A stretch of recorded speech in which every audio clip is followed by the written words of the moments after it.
Alright guys, so this is Timelapse. It's a Windows box, a little bit of Active Directory today. So I went ahead and just for the sake of time, I already did an Nmap scan. Looks like we are using Samba here. We got 445 open. It's using Active Directory.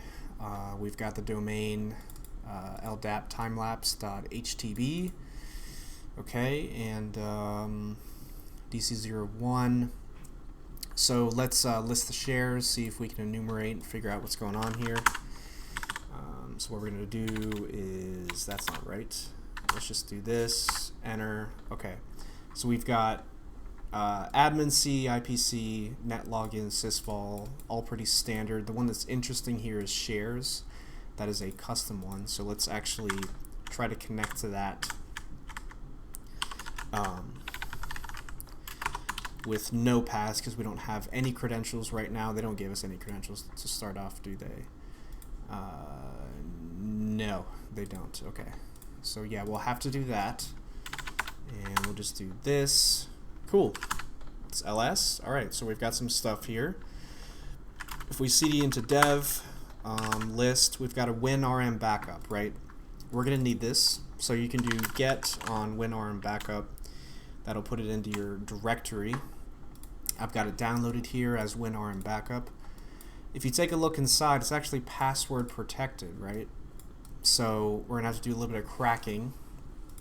What you can do is you can actually use a tool called zip to John, right? And you can do winrm and output that into a hash.txt, right? That will give you hash, my name is hashjohn.txt. So there we go, we've got a hashjohn. So yeah, in order to crack this, you want to take this hash and you actually want to use something called John to try to crack the password. I recommend doing this on your host machine, not inside of a VM, because it can be resource intensive. So for example, what you would do is I've got a setup here, I've got a rockyou.txt, and we've got a hash here. So we can actually paste, oh, I didn't copy it, whoops. Let's copy this and let's paste it into here. Save. And then if you were to use John, for example, what you would do is you would say, okay, so we've got, you want to do john.exe, or I'm sorry, it's inside of run, run john.exe, right? And then you would provide a word list equals rockyou.txt, and then you would provide the hash.txt. I think that's it. Okay, yeah, so that took no time at all. You can use the show to view it, so you would do -- show. Yeah, so we've got Supreme Legacy is the password. Okay, so we want to go ahead and note that. I think I have that in here. Yeah, Supreme Legacy. Okay, so you can use that password to unzip your file, right? And we get this legacy devauth.pfx. So pfx is a certificate that we want to crack the password for as well, because that can give us a connection onto the box, right? So same kind of concept, right? There's a nifty tool called pfx to John legacy and put that into a hash, right? Same concept, right? So we've got a hash. Here's our pfx. Basically take that, put this into John. So let's do this one now. Save that. And let's try to do let's try the rock you again, right? So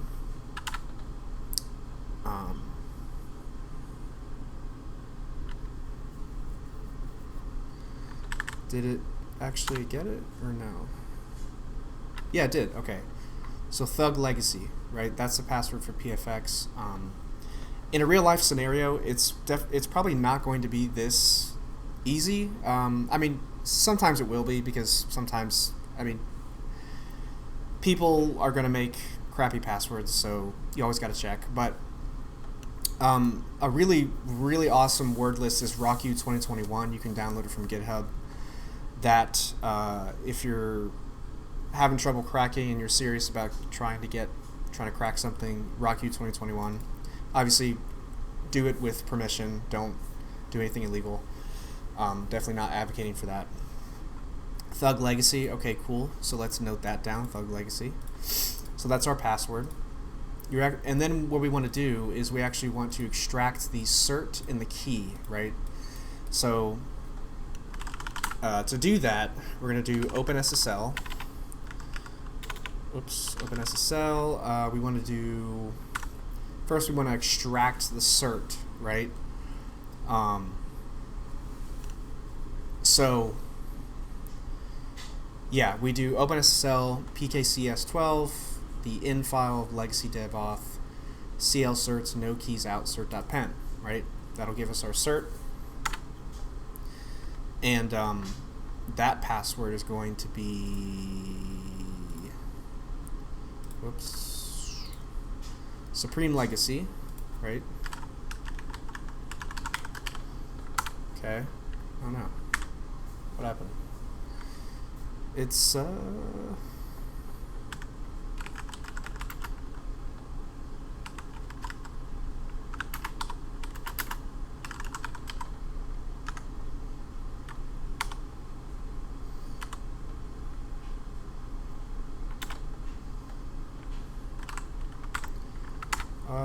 is it Thug Legacy? Okay, it's Thug Legacy for the cert. Whoops, sorry. If we take a look at this, whoops. If we cat the cert.pem, let's see, there we go. Same thing with the key, right? So yes, we want pkcs12. We want to specify the in file, and we want to do no cert for the key. This one is Supreme Legacy. I keep misspelling it, which is very annoying. So I'm just going to copy this, and I'm going to do this, and I'm going to paste, and it's going to, and nope. Are you serious? What is happening? It's Supreme Legacy, right? I don't understand what's happening.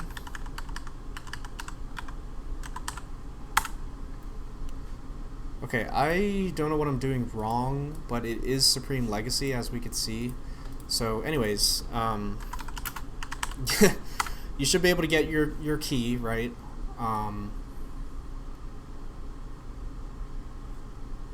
Yeah. So, cool. Now what we can do is we can actually use EvilWinRM to connect to our box 152, and let's specify a C, or I'm sorry, yeah,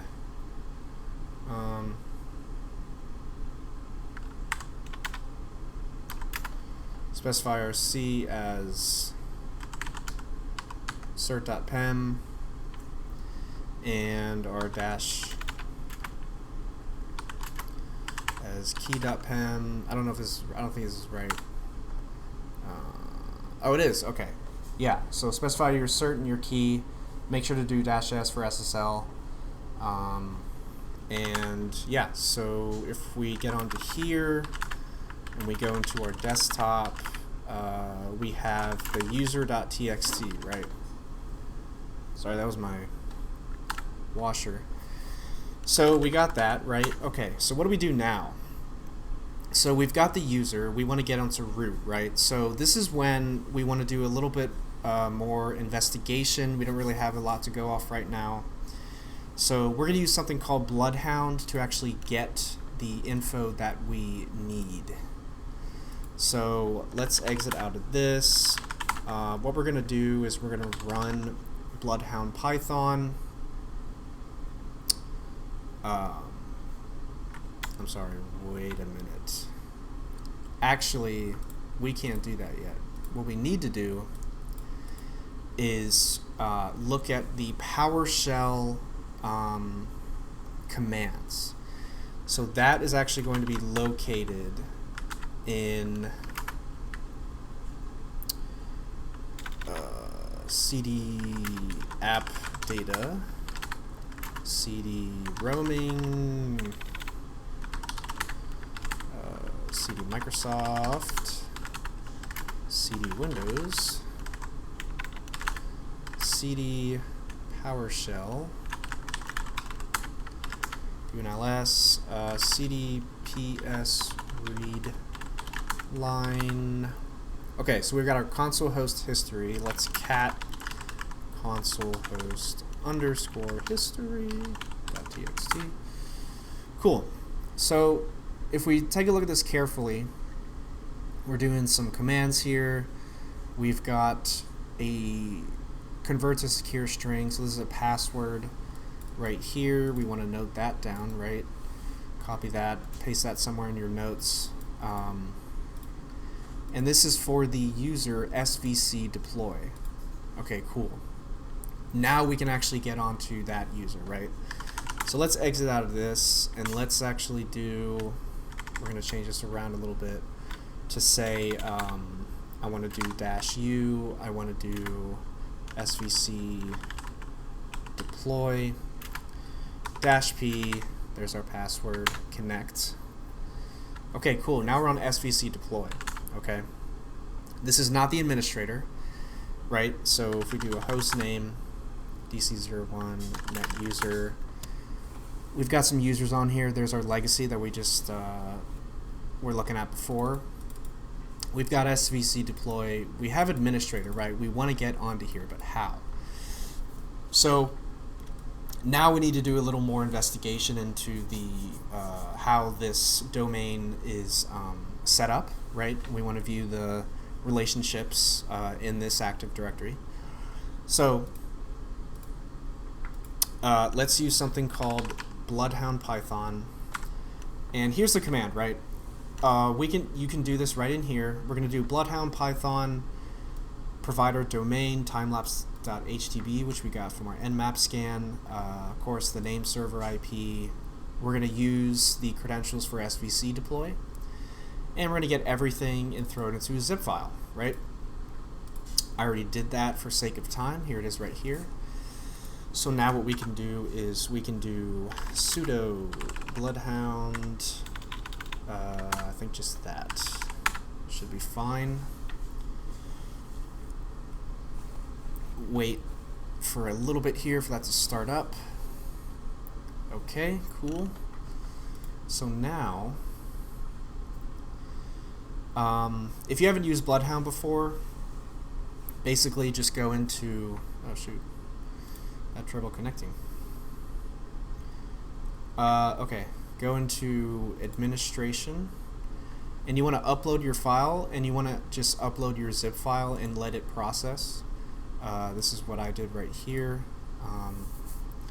So now let's go to Explorer, and let's actually look at svc deploy, right? Let's look at the attributes here. We can see that it's a member of Lapse readers, right? Domain users, remote management users, that's not too exciting.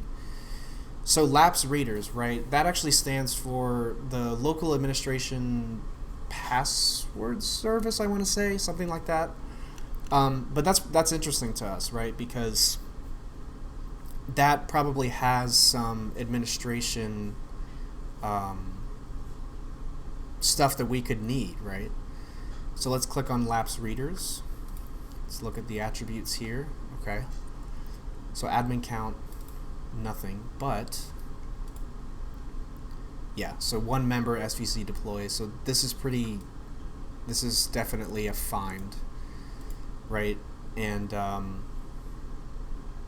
yeah, so this is something to note, right? And what you want to, if you were in a real engagement, you would want to look up like, hey, I've got a user, like do some research. I've got a user here who's part of Lapse Readers. What information can I extract from it, right? So after some research, if you want to extract the administrator password, this is the command that you want to get, right? And so let me explain this, right? So, oh shoot, am I still in the evil WinRM? Yes, I am. Nice. So what this is going to do, right, is we're going to use the PowerShell. This is PowerShell. We're going to get AD computer, the identity DC01, which is the host name of this computer that we're logged into. We want to get the properties, and we want to get the Microsoft ADMPWD. That's the property that the password is stored in plain text, right? Select the object and view it. Press enter.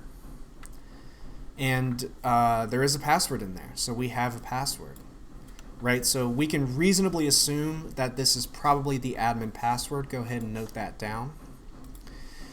And so let's actually just try to log in to that, right? So I just realized, let me make this a little bit bigger. Let's do evil WinRM. We're going to do -s, -i, of course our IP, and we're going to do -u administrator, put in our password that we found, and cross your fingers, and we're logged in, right? So let's try to look for the password. Is it in desktop? No. Can I do -tan? No, that's not right. I forget the thing to force. Alright, let's go. Maybe can we view something else? Can we view, well, it's not in legacy, it's not in SVC deploy. Let's cd into trx. View that. Maybe desktop. Yeah, so we got root. catroot.txt, and boom, we've compromised the DC. Domain controller. So yeah, a little more Active Directory. Hopefully this was helpful, and yeah.